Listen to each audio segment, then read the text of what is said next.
పుట్టుకతోనే గుడ్డోడు, వీడి కళ్ళు లేవు. అలా అని వీడేమి చిన్నపిల్లోడు కాదు, 20 సంవత్సరాలు ఉండుండొచ్చు. ఈ పుట్టి గుడ్డిన వాడైనటువంటి ఈ వ్యక్తిని యేసు ప్రభుల వారు ఆయన శిష్యులు చూశారు. శిష్యులు యేసు ప్రభుని ఏమడుగుతున్నారంటే, వీడేమైనా పాపం చేశాడా? వీడికి ఎందుకు కళ్ళు లేవు? ఈ శాపం ఎందుకు వచ్చింది వీడికి? ఈ శాపం రావడానికి గల కారణం ఏంటి? ఇప్పుడు నా ప్రశ్న ఏంటంటే, ఆడు పుట్టుకతోనే కళ్ళు లేకుండా పుడితే ఆడికి ఏం పాపం చేయడానికి అవకాశం ఉంది? ఈ రోజుల్లో చాలా మందికి వస్తున్న ప్రశ్న ఇదే కదా. ఏమన్నాడు, ఎందుకంటే అలా పుట్టాడు? వాడు ఎందుకంటే కళ్ళు లేకుండా పుట్టాడు? వాడు ఎందుకంటే నోరు లేకుండా పుట్టాడు? ఇప్పటికి ఇక్కడ ఉన్న చాలా మంది క్రైస్తవులకు ఉన్నటువంటి తప్పుడు అభిప్రాయం ఏంటో తెలుసా? వీడికి జ్వరం వస్తే ఏదో పాపం చేశాడు, అందుకే వీడికి జ్వరం వచ్చింది.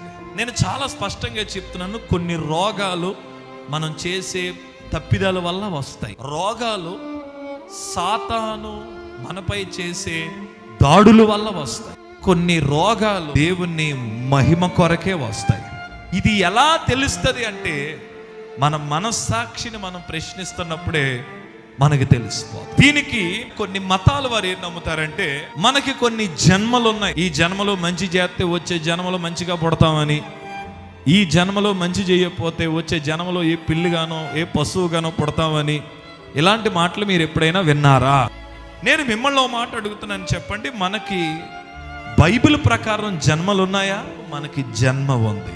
ఏమిట్రా మనకున్న జన్మ అంటే, యేసు ప్రభులు వారు చెప్పారు, ఒకడు నీటి మూలంగాను ఆత్మ మూలంగాను తిరిగి జన్మిస్తే తప్ప వాడు పరలోక రాజ్యానికి చేరడు. ఇప్పుడు నీటి మూలంగా ఆత్మ మూలంగా తిరిగి జన్మించిన వాడే పరలోకం వెళ్తాడని చెప్పాడు. కానీ మనకి గతంలో జన్మలు ఉన్నాయి, భవిష్యత్తులో మీరు మళ్ళీ పుడతారు అనడానికి బైబిల్లో ఏ విధమైన రుజువు లేదు.